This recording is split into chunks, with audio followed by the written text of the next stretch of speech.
මේ සුප්පතිකාරක කියන සූත්‍රයේ භාග්‍යතුන් වහන්සේ දේශනා කරනකොට සඳහන් කළා දින්නාහම් භික්කවේ න සුප්පතිකාරකං වදාමි.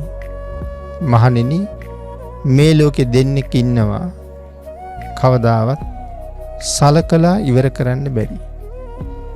කතමේසන් දින්නම් කවුද දෙන්න? මාතූච පිතූච අම්මා සහ තාත්තා. මේ දෙන්නට කවදාවත් සලකලා ඉවර කරන්න බැහැ කියලා දේශනා කළා. උදාහරණයකින් මේ කාරණාව භාග්‍යතුන් වහන්සේ පැහැදිලි කරනවා. යම් දරුවෙක් තමන් බිහි කළ තමන්ගේ අම්මයි තාත්තයි තමන්ගේ දෙවුර මත තියාගෙන සියක් අවුරුද්දක් මව්පියන්ට උපස්ථාන කරනවා. ඒ කියන්නේ මේ අවුරුදු 100ම දෙවුර මතින් මොනම මොහොතකවත් ඒ දෙන්න බස්සන්නේ නැහැ. මව්පියෝ මල මූත්‍රා කළෙත් ඒ දරුවාගේ දෙවුර මතමයි. මව්පියොත් පිරිසිදු කරලා තමනුත් පිරිසිදු වෙලා සියක් අවුරුද්දක්ම මේ විදිහට දෙවුර මතම තියාගෙන පෝෂණය කරනවා. වෙනතර මේක උපමාවක් නේ.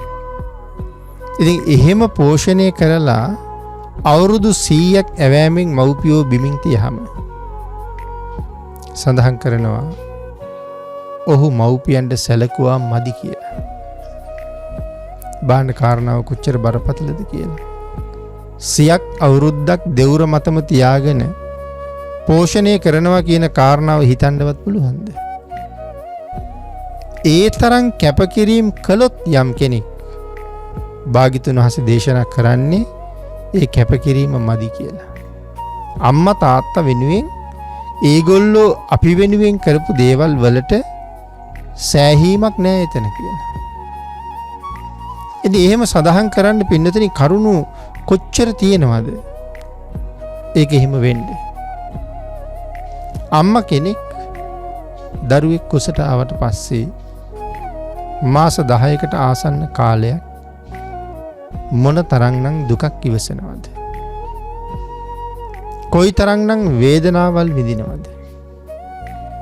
මොන තරම් අපහසුතාවයන්ට පත් වෙනවද? නමුත් ඒ දුක් වේදනා අපහසුතා සියල්ලම අත්හරිනවනේ තමන්ගේ දරුවා වෙනුවෙන්. කොච්චර දුකක් තිබුණත් ඒ දරුවා කවදා හරි බිහි කරන එක ප්‍රධාන පරමාර්ථය කරගන්නවා.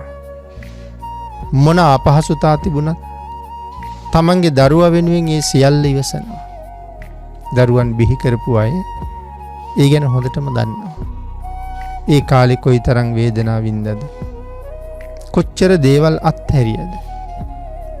තමන් අනුභව කරන්න ඉතාම කැමති ප්‍රණීත භෝජන සමහරලාට කොච්චර අත්හැරියද? තෙල් මිරිස් වැඩිපුර යොදපුවා. ලුණු ඇඹුල් වැඩිපුර යොදපුවා. මේ හැම දෙයක්ම වගේ ප්‍රතික්ෂේප කළා. ඒ වගේම උෂ්ණ ಜಾති ආහාර ඒ වාගේ දේවලුත් ප්‍රතික්ෂේප කළා. උණුසුම් ආහාර ඒ දේවලුත් ප්‍රතික්ෂේප කළා. වෙනතර මේ මව්පියන් පිළිබඳව කරුණු පැහැදිලි කරන මේ දේශනාව හරි දීර්ඝව විස්තර කරන්න තියෙන දේශනාවක්.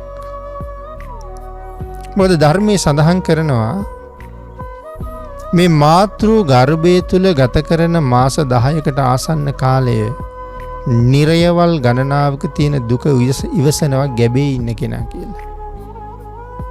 ඉතින් ඒ කරුණු අතීතයේ ඉඳලා ධර්මයේ තුලින් දන්න නිසා වැඩිහිටියෝ තමන්ගේ දියණි කෙනෙක් ගැබ් ගත්තත් ඊටාම උණුසුම් ආහාර දෙන්නේ නැහැ. ඒක ධර්මයේ සඳහන් කරනකොට පැහැදිලි කළේ උණුසුම් සහිතව කැඳ වගේ දේවල් පාවිච්චි කරනකොට. ඉතින් බත් ආදී නොයෙක් ආහාර ගැනත් එක්කම තමයි මේ කියන්නේ. එහෙම ආහාර පාවිච්චි කරනකොට අර ගර්භාෂයේ වැඩෙන දරුවාට දැනෙනවලු ගිනි අඟුරු වලින් ගහනවා වගේ වේදනාවක්. අර උණුසුම් බත්තට ආදී ආමාශයට වැටෙනකොට. ලුණු වැඩිපුර තියෙන ආහාර අනුභව කරාම ශරීරය කසනවා කියලා සඳහන් කරනවා. ඇඹුල් වැඩිපුර තියෙන ආහාර අනුභව කරාම දැවිල්ලයි කියලා සඳහන් කරනවා. ඒ වගේම මිරිස් වගේ දේවල් වැඩිපුර ආහාර අනුභව කළත් කුසේ ඉන්න දරුවට ඒ තරම්ම වේදනාවක් දැනෙනවා. නමුත් කාටද කියන්නේ? කසනවා කියලා කසා ගන්නද? වේදනාව තියෙන තැන් ස්පර්ශ කරන්නද? මුකුත් කරන්න බැහැනේ. ඉතින් ඒ නිසා කුසහොත් දරුවා විඳින යම් දුකක් තියෙනවා. ඒ දුකෙන් ඔහුව බේරගන්න, දුක අවම කරවන්න. තමන් කැමති විදිහට නෙමෙයි ආහාර අනුභව කළේ, දරුවට සුදුසු වෙන විදිහට. දරුවා ටික ටික මෝරනකොට සමහර අම්මලාගේ අතපය ඉදිමෙනවා. කොන්දේ අමාරුව හැදෙනවා. ආහාර අප්‍රියතාවය ඇති වෙනවා. ස්වාමි දීනිය ළඟට ගිහිල්ලා බුදුරජාණන් වහන්සේ මෙනෙහි කරලා පිරිත් සූත්‍රයක් සජ්ජායනා කරලා තමන්ගේ ස්වාමි දීනියට ආශිර්වාද කරලා කුස අත ගාලා කුසේ වැඩෙන දරුවටත් ආශිර්වාද කරනවා. ඒ දරුවා බිහි කරන කාලය ආසන්න වෙනකොට සමහර වෙලාවට ඇගේ වේදනාවෙන් කෑ ගහන හඬ එළියේ ඉන්න තාත්තටත් ඇහෙනවා. දරුවෙක් බිහි කරන එක මේ ලෝකේ තියෙන දරුණුම වේදනාවක් හැටියටයි සඳහන් කළේ. ඒක පැහැදිලි කරන්න ධර්මයේ සඳහන් කරන්නේ විය ගහක සිදුරකින් ඇත්පැටියෙක් එළියට අදින්න කොච්චර අමාරුද? කුසේ ඉන්න දරුවා මව් කුසෙන් එළියට ගන්නවා කියන එකත් ඒ වගේම අසීරු කාර්යයක්. මවට දැනෙන වේදනාවල් අපි සමහර වෙලාවට දකිනවා මේ සමාජයේ. දරුවා නිරුපද්‍රිතව ඉන්නවා. නමුත් දරුවා බිහි වෙලා ඉවරනකොට අම්මා ජීවිතයට සමුදීලා. එතකොට ජීවිතයත් මරණයත් අතර සටනක තමයි යෙදෙන්නේ. සමහරවිට දරුවා කුසේ වැඩෙන කාලේ නමුත් කල්පනා කරන්නේ මේ දරුවා ඉපදෙන වෙලාවේ මට ජීවිතේ නැති වෙන්නත් පුළුවන්. නමුත් තමන්ගේ ජීවිතේ නැති වුණත් මේ දරුවා මේ ලෝකෙට දානය කරන්න ඕන කියන මෛත්‍රී සහගත සිතුවිල්ලත් එක්කනේ ඔහුව තවත් පෝෂණය කරන්නේ. ඉතින් මේ කාරණාවල් මේ ජාතක පාළියේ දක්වලා තියෙන කරුණුත් එක්ක පින්නතුනේ හරි දීර්ඝව ගැඹුරට කතා කරන්න තියෙන විස්තර. ඉතින් ඒසා විශාල කැපකිරීමක් කරමින් අපි මේ ලෝකෙට දානය කරපු අම්මට තාත්තට කිසිම ආකාරයකින් පිටුපාන්න එපා කියන එක තමයි භාග්‍යතුන් වහන්සේගේ දේශනාව. දරුවන්ට පූර්ණ වගකීමක් තියෙනවා. ඔවුන් ළඟ යුතුයකමක් තියෙනවා. ඒ අම්මා තාත්තා ආරක්ෂා කරන එක. තමන් ලොකු මහත් වෙලා ඔවුන් ආරක්ෂා කරන්න ඕනේ, පෝෂණය කරන්න ඕනේ. අනික් ඕන එපාකම් සම්පූර්ණ කරලා දෙන්න ඕනේ. මොකද අපි කුඩා කාලේ මල පහ නොදැනීම පහ වෙලා යන කාලේ අම්මයි තාත්තයි පුදුම සෙනෙහසින් අපිව සුද්ධ පවිත්‍ර කරලා ආරක්ෂා කරලා ලොකු මහත් කළේ. හැබැයි අපි ලොකු මහත් වෙනකොට අපි අර කුඩා කාලේ හිටපු තැනට අම්මයි තාත්තයි යනවා. ඒගොල්ලෝ දැන් තනියම මල පහ කරගන්නවා. ඒගොල්ලෝ දන්නෙත් නෑ. ඉතින් අපිට ආපහු මව්පියන් එහෙම පෝෂණය කරන්න කාලයක් එනවා. ඒ යුතුයකම් ටික අපි හරියටම කරන්න ඕනේ. මේ භාග්‍යතුන් වහන්සේගේ ධර්මයේ තුල නොයෙක් සූත්‍ර දේශනාවල් වල මේ ගැන කරුණු පින්නතුනි කොයි තරම් දේශනා කළාද? පරාභව සූත්‍රයෙන් දේශනා කළා යමෙක් මව්පියන් පෝෂණය කරන්නේ නැත්තම් ඔහු පිරිහෙන පුද්ගලෙක් කියලා. වසල සූත්‍රයෙන් දේශනා කළා යමෙක් මව්පියන් අත්හරිනවා නම් ඔහු අසලෙක් කියලා. මහා මංගල සූත්‍රයේ දේශනා කළා යමෙක් මව්පියන් පෝෂණය කරනවා නම් ඒ මව්පියන් පෝෂණය කිරීම මේ ලෝකයේ අති උතුම් මංගල කාරණාවක් කියලා. මේ ආදි වශයෙන් කරුණු රාශියක් බුදුරජාණන් වහන්සේ දේශනා කරනවා. අම්මා තාත්තා කියලා කියන්නේ මේ ලෝකේ හරි විශේෂ දෙන්නේ. මව්පියන්ට සැලකීම සුගතියේ උපදින්න තරම් හේතු වෙන විශාල පින්කමක්. පින්නතුනි අබුද්ධෝත්පාද කාලවල සුගතිගාමී වෙන්න මහ පින්කම් කරන්න බුද්ධෝත්පාදයක වගේ අවසර නැහැනේ අපිට. අවසර නැහැ කියලා කියන්නේ පින්කම් කරන හැටි අපි දන්නේ නැහැ. අපිට ඒ ගැන කියලා දෙන්න කෙනෙක් නැහැ. හැබැයි එදාටත් ඥානවන්තයෝ සත්පුරුෂයෝ මව්පියන්ට උපස්ථාන කළා. ඒ කාලේ දිව්‍ය ලෝකවල ගිහිල්ලා තියෙන්නේ මේ අබුද්ධෝත්පාද කාලවල මව්පියන්ට උපස්ථාන කරලා කුලේ ජේෂ්ඨයන්ට සලකලා ස්වාමියාට ඉටුවිය යුතු යුතුයකම් ටික බිරිඳක් හැටියට ඉෂ්ට කරලා ස්වාමියෙකුගෙන් බිරිඳකට ඉෂ්ට වෙන්න ඕනේ යුතුයකම් ටික නොපිරිහෙලා ස්වාමියා ඉෂ්ට කරලා මේවා තමයි ඒ කාලේ කරලා තියෙන පින්කම්.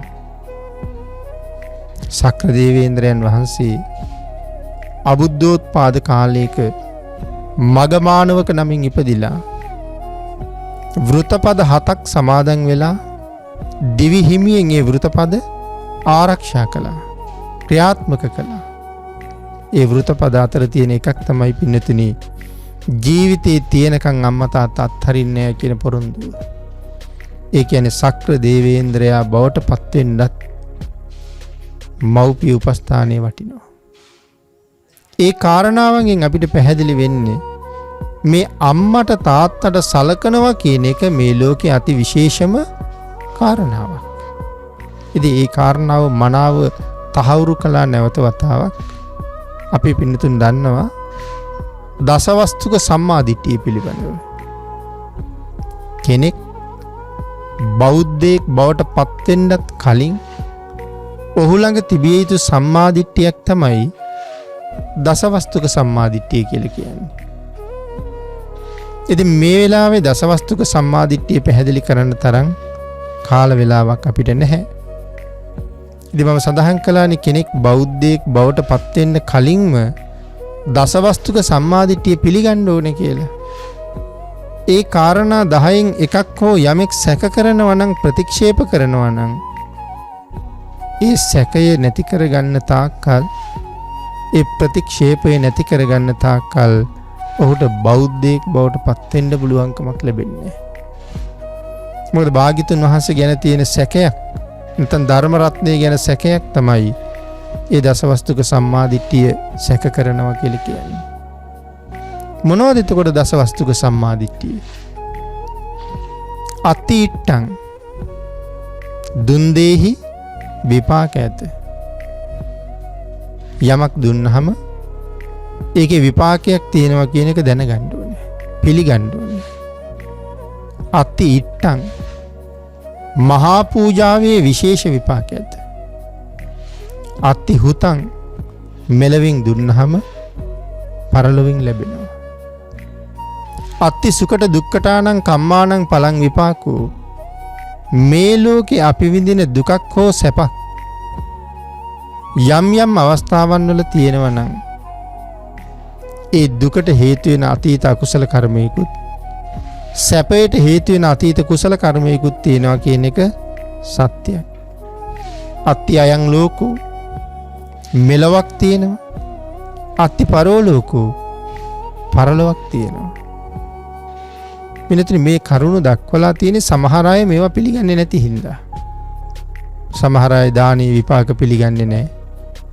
මහා පූජාවල් ප්‍රතික්ෂේප කරනවා. එක පහනක් පූජා කළත් ලැබෙන ආනිසංසයේ පහන් පූජාවමයි. පහන් ලක්ෂයක් පූජා කළත් ලැබෙන ආනිසංසයේ පහන් පූජාවේ ආනිසංසයමයි. ඉතින් එක පහනිනුත් ඕක වෙනවා නම් මොකටද පහන් ලක්ෂයක් පත්තු කරන්න කියන අහන අය ඕන තරම් ඉන්නවා. නමුත් භාග්‍යතුන් වහන්සේ වෙනම දේශනා කරනවා මහා පූජාවකදී තමයි පාරමිතා වැඩෙන්නේ කියලා. ඉතින් මෙන්න මේ ප්‍රකාශය කරන අතරේ පින්නදෙනි තියෙනවා අත්ති මාතා සහ අත්ති පිතා කියලා කාරණා දෙකක්. ඒ කියන්නේ දසවස්තුක සම්මා දිට්ඨිය කියන කාරණාව තුලත් මවෙක් ඇත පියෙක් ඇත කියන කාරණාව තහවුරු කරනවා. එතනින් අපිට ලොකු කරුණක් ඉස්මතු වෙනවා. මේ මාතෘත්වයේ පීතෘත්වයේ කියන එක මොනතරම් ශ්‍රේෂ්ඨද කියන බව. පින්නතින් මේ ලෝකේ තියෙන ලොකුම අකුසල කර්මය මොකක්ද කියලා ඇහුවොත් මං හිතනවා අපේ අය දන්නවා කියලා. මේ ලෝකේ බරපතලම අකුසල කර්ම කීයක් තියෙනවද? 6ක් තියෙනවා. එයින් පළවෙනි එක මේ කාලේ ටිකක් කතා වෙනවා අඩුයි. ඒ තමයි මිත්‍යා දෘෂ්ටික කර්මය. සාමාන්‍ය අපි කතා කරන්නේ කාරණා 5ක්. අපි ඒවට කියනවා ආනන්තරීය පාප කර්ම කියලා.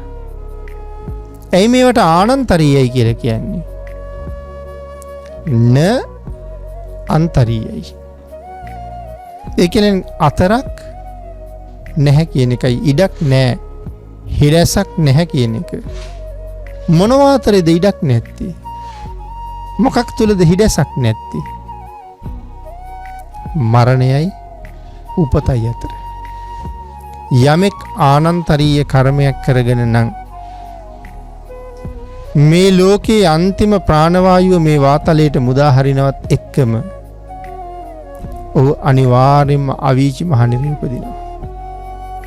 මෙහෙන් ප්‍රාණවායුව පිට වෙනවත් අවීචි උපදිනවත් කියන දෙකම එකවර සිද්ධ වෙනවා. මේ දෙක අතර ඉඩක් නැහැ කියන එකයි මේ කියන්නේ. එකවර සිද්ධ වෙනවා කියලා කියන්නේ මෙහෙන් පිට වෙනකොට මෙහි පහළ වෙනවා කියන එකයි. ඒක තමයි න අන්තරීයයි කියලා කියන්නේ. එතකොට එහෙම කර්ම තියෙනවා 5. පළවෙනි එක සංඝ ભેදය. දෙවෙනි එක භාග්‍යතුන් වහන්සේගේ ශරීර ධාතුවේ ලේසෙලවීම. තුන්වෙනි එක රහතන් වහන්සේ නමක් ඝාතනය කිරීම. හතරවෙනි එක මව ඝාතනය කිරීම. පස්වෙනි එක පියා ඝාතනය කිරීම. එතකොට රහතන් වහන්සේ නමකට පස්සේ මේ ලෝකේ ඉන්න උසස්ම කෙනා අපේ අම්මද? හිතලා බලන්න. නැපිනතිනි රහතන් වහන්සේගෙන් පස්සේ මේ ලෝකේ ඉන්න මහා පුණ්‍යවන්ත උත්තමයා තමයි අනාගාමීන් වහන්සේ. ඊට පල්ලෙහින් ඉන්නවා සකදාගාමීන් වහන්සේ. ඊට පල්ලෙහින් ඉන්නවා සෝවාන් වහන්සේ. ඉතින් ඊට පල්ලෙහිනුත් තව සිල්වතුන් ඉන්නවා. නමුත් අනාගාමීන් වහන්සේගේ ඝාතනයේ ආනන්තරීය නැහෙනේ. සකදාගාමීන් වහන්සේගේ සෝවාන් වහන්සේගේ ඝාතනයන් ආනන්තරීයයි කියලා දේශනා කරලා නැහෙනේ. තාම තිසරණ සහිතව පන්සිල් රකින්නේ නැති අම්මා කෙනෙක් ඝාතනය කළොත් දරුවෙක්, ඒ දරුවට සිද්ධ වෙන්නේ මොන කර්මයේද? ආනන්තරීය අකුසල කර්මයයි. නමුත් අනාගාමීන් වහන්සේ ඝාතනය කළා කියලා ඔහුට ආනන්තරීය කර්මයක් වෙන්නේ නැහැ. ඒක ආනන්තරීය කර්මය හා සමානයි. ආනන්තරීය සදිසයි ඊට ආසන්න කර්මය. නමුත් තිසරණ පන්සිල් නැති අම්මා ඝාතනය කළොත් ආනන්තරීයයි. දැන් තේරෙනවද දීලා තියෙන වටිනාකම?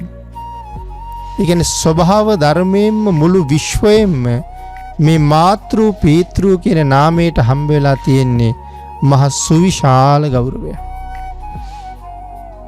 ඒ නිසා අම්මා තාත්තා කියන්නේ මේ ලෝකේ විශේෂ දෙන්නේ. ලෞතර බුදුරජාණන් වහන්සේ මේ නොඑක් සූත්‍ර දේශනාවන්ගෙන් මව්පියන්ගේ ගුණය මනාව තහවුරු කරලා පැහැදිලි කරලා දේශනා කරමින් මව්පිය උපස්ථානයේ ඊටාම අගය කරලා දේශනා කළා. සාමාන්‍යයෙන් භාග්‍යතුන් වහන්සේ යථාවාදී තථාකාරී ගුණයෙන් යුක්තයි. මොකද්ද පින්නතුනි මේ වචන දෙකේ තේරුම? කරන දේ කියනවා, කියන දේ අනිවාර්යයෙන්ම කරනවා. මේකට කියනවා යථාවාදී තථාකාරී ගුණය කියලා. එතන ලෝකයට මව්පියන්ගේ වටිනාකම කියලා දීලා, මව්පිය පෝෂණයේ නැත්නම් මව්පියන් වෙනුවෙන් යුතුයකම් කිරීමේ උසස් බව ශ්‍රේෂ්ඨ බව කියලා දීලා භාග්‍යතුන් වහන්සේ නිශ්ශබ්ද වුණාද? භාග්‍යතුන් වහන්සේ තමන් උප්පත්තිය ලැබලා දවස් 7න් මෙලවින් සමුගත්තේ තමන්ගේ මෑණියන්ට යුතුයකම් කරන්න 7 වෙනි වස් කාලයේ තව්තිසාවට වැඩලා 3 මාසයක් තිස්සේ අභිධර්මයේ දේශනා කරලා කෝටි ප්‍රකෝටි ගණන් දෙවිවරු මාතෘ දිව්‍ය රාජ්‍යත් එක්ක මාර්ගඵල ලබන අය බවට පත්කරන්න කටයුතු කරලා තම මෑණියන්ගේ සංසාර ගමන සදහටම සතර අපායෙන් එතර කළා. තමන්ගේ මව නැති වුණ දවසේ ඉඳලා තමන් හදලා වඩලා පෝෂණය කළ තමන්ගේ පුංචි අම්මා මහා ප්‍රජාපති ගෞතමින් වහන්සේ පස්සේ කාලේ කාන්තාවන්ට මේ ශාසනය පැවිදි වෙන්න අවසර දෙනකොට ඒ අවසරයේ මුලින්ම දුන්නේ ප්‍රජාපති ගෞතමින් වහන්සේට. පිරිනිවන් පාන්න ලෑස්ති වෙලා ආයු සංස්කාර අත්හැරලා බුදුරජාණන් වහන්සේ ගාවට ඇවිල්ලා බොහෝ කරුණ දක්වමින් භාග්‍යතුන් වහන්සේට ප්‍රශංසා කරනවා. ප්‍රජාපති ගෞතමයන් වහන්සේ ඒ අතර වරක් සඳහන් කරනවා. ස්වාමීනි මම ඔබ වහන්සේගේ අම්මා. ඒ වගේම ස්වාමීනි නුඹ වහන්සේ මගේ තාත්තා. මම ඔබ වහන්සේගේ අම්මා ඔබ වහන්සේ මගේ තාත්තා. ඇයි එහෙම කියන්නේ? ස්වාමීනි භාග්‍යතුන් වහන්සේ මගේ වැඩිමාළු සහෝදරියගේ පුතා වෙච්ච ඔබ වහන්සේ. එගෙන් පස්සේ ඔබ වහන්සේට අම්මා වෙලා ඔබ වහන්සේ පෝෂණය කළා මම. ඒ නිසා මම ඔබ වහන්සේගේ අම්මා. නමුත් ස්වාමීනි මම ඔබ වහන්සේගේ පංචස්කන්ධයයි පෝෂණය කළේ. ස්වාමීනි ඔබ වහන්සේ මගේ ධර්මස්කන්ධය පෝෂණය කළා. මේසා දීර්ඝ කාලයක් මේ සංසාර කාන්තාරයෙන් මම කොච්චර දුක් විඳද, මම කොච්චර පීඩා විඳද. සතර අපායේ විඳපු දුක නිමක් නැහැ. නමුත් ස්වාමීනි නුඹ වහන්සේ මගේ ධර්මකය පෝෂණය කරලා මම සංසාරයෙන් එතර කෙරෙව්වා. ඒ නිසා නුඹ වහන්සේ මගේ තාත්තා. නැවත සඳහන් කරනවා ස්වාමීනි භාග්‍යතුන් වහන්සේ නුඹ වහන්සේගේ කීකරු දියණියට සංසාරයෙන් එතර වෙන්න අවසර දෙන්න කියලා. ඉතින් මේ විදිහට මහා ප්‍රජාපති ගෞතමින් වහන්සේ සදහටම සංසාරයෙන් මෙතර කෙරෙව්වා අම්මට කරන යුතුයකමක් හැටියට. ධාතුන් වහන්සේලා ගෙනල්ලා භික්ෂූන් වහන්සේලාට දීලා කියනවා මහණෙනි සෑයක් හදලා තැම්පත් කරලා වන්දනා කරන්න වටිනවා මේ ධාතුන් වහන්සේලා කියලා. සුද්ධෝදන මහරජුරුව මුණ ගැහෙන්න කීප වතාවක් වැඩම කළා. රෝගාතුර වෙලා අවසාන අවස්ථාවේ ධර්මයේ දේශනා කරලා සුද්ධෝදන මහරජුරුව ඒ දේශනාව අවසානයේ ගිහි කෙනෙක් හැටියට රහත් වුණා. රහත් වෙනවත් එක්කම පිරිනිවන් පෑවා. දැන් අම්මා තාත්තා වෙනුවෙන් කරන්න තිබ්බ යුතුයකම ඉවරයි. භාග්‍යතුන් වහන්සේ දේශනා කරනවා. අපි මුලින් උපමාවක් දැක්වුවානේ මව්පියන්ට මෙහෙම සැලකුවත් ණය ගෙවෙන්නේ නැහැ කියලා. අම්මගෙන් බීපු එක කිරි බින්දුවක ණය ගෙවෙන්නේ නැහැ කියලා කියන්නේ 100ක් අවුරුද්දකේ උපස්ථානේ. තාත්තා හලාපු දාඩිය කඳුලක ණය ගෙවන්න බෑ කියලා කියන්නේ. දැන් තේරෙනවද අම්මට තාත්තට මොන ණය බරක් තියෙනවද මේ වෙනකොට කියලා. අද විතරද අතීත මව්පියන්ට තියෙන ණය කවදද ගෙවලා ඉවර කරන්නේ? හැබැයි භාග්‍යතුන් වහන්සේ අපිට සතුටු වෙන්න මෙහෙම කාරණාවකුත් දේශනා කළා. යම් දුවෙකුට යම් පුතෙකුට පුළුවන් නම් මිත්‍යා දෘෂ්ටිකව ඉන්න මව්පියෝ සම්මා දිට්ඨියට ගේන්න. සිල් ගන්න නැති මව්පියෝ සීලයට යොමු කරන්න. ඒ කියන්නේ පන්සිල් රකින්න නැත්නම් පන්සිල්හි පිහිටවන්න. උපෝසත සිල් ගන්න නැත්නම් පොය දවසට උපෝසත සිල්හි පිහිටවන්න. නිවැරදිව තෙරුවන් සරණ යන පුද්ගලයන් බවට පත් කරවන්න. දන් දෙන්නේ නැති මසුරු මව්පියෝ දානයට යොමු කරන්න. මේ ආදි වශයෙන් යම් දරුවෙකුට පුළුවන් නම් අන්න ඒ දරුවා මේ ජීවිතයේ මව්පිය ණයෙන් නිදහස්. එතකොට මේ සිල් ගුණ ආරක්ෂා කිරීම, සිල් ගුණ ආරක්ෂා කරන්න මව්පියන් පෙළඹවීම ඒ තරම්ම ආනිසංසයි කියලා දේශනා කළා. මේක තමයි මේ ණයෙන් මේ ජීවිතෙන් මිදෙන්න තියෙන ක්‍රමය. සරියුත් මහරහතන් වහන්සේ පිරිනිවන් පාන්න භාග්‍යතුන් වහන්සේගෙන් අවසර ඉල්ලගෙන කෙලින්ම වැඩම කළේ කොහාටද? උපන් ගමට. උපන් ගමට වැඩලා උපන් ගෙදර තමන් උපන් කාමරයේ ඇතුලේ තමයි සරියුත් මහරහතන් වහන්සේ පිරිනිවන් පාන්නේ. තමන් වහන්සේ පිරිනිවන් පාන්නේ අම්මගේ ගෙදරටම වඩින්නේ ඇයි? දරුවෝ 7 දෙනෙක් හදාපු මේ අම්මා තාම මිත්‍යා දෘෂ්ටිකයි. නමුත් ඇය බිහි කරපු දරුවෝ 7 දෙනාම සම්මා සම්බුද්ධ ශාසනයේ රහතන් වහන්සේලා. රහතන් වහන්සේලා 7 දෙනෙකුගේ අම්මා මිත්‍යා දෘෂ්ටික නිසා පිරිනිවන් පාන්න කලින් අම්මා සතර අපායෙන් මුදවන්න ඕනේ කියන චේතනාවෙන්මයි අම්මයි ගෙදර වඩින්නේ. ඉතින් ඒක දිග කතාවක්. කෙසේ වෙතත් අන්තිම මොහොතේ අම්මට ධර්ම දේශනා කරාම සාරි බැමිණිය අති උතුම් සෝවාන් ආර්ය මාර්ගඵලය ලබා ගන්නවා. ඇගේ ප්‍රකාශයන්ගෙන් කතාවන්ගෙන් ඒ ගැන උන්වහන්සේ තහවුරු කරගන්නවා. ඇය නොසැලෙන ශ්‍රද්ධාවක පිහිටියා කියලා දැනගන්නවා. එතකොට සාරිපුත්තයන් වහන්සේගේ මුවෙන් පිට වෙනවා වචනයක්. මහ උපාසිකාවගේ කිරිමිලත් මම ගෙවලා ඉවර කළා කියලා. ඒ කියන්නේ මේ ජීවිතේ අම්මට තිබුණ සියලුම ණය, මේ සංසාරේ පුරාම තිබුණ සියලුම ණය මං ගෙවලා දැම්මා. ඇය සෝවාන් තත්වයට පත් කරනවත් එක්කම. එනම් මම ඇයටත් ණය නැතුව තමයි මෙලවින් සමුගන්නේ කියන ප්‍රීතිය උන්වහන්සේ ප්‍රකාශ කරනවා. එහෙනම් මේ කාරණාවෙන් අපිට පේනවා මව්පියන් සිල් ගුණ මත පිහිටවලා දුගතියෙන් ඈත් කරලා සුගතියට ළඟා කරවන්න යම් දරුවෙක් කැප වෙනවද උත්සාහ කරනවද? ආන්ගේ දරුවෝ මව්පිය ණයෙන් නිදහස් වෙනයි කියලා.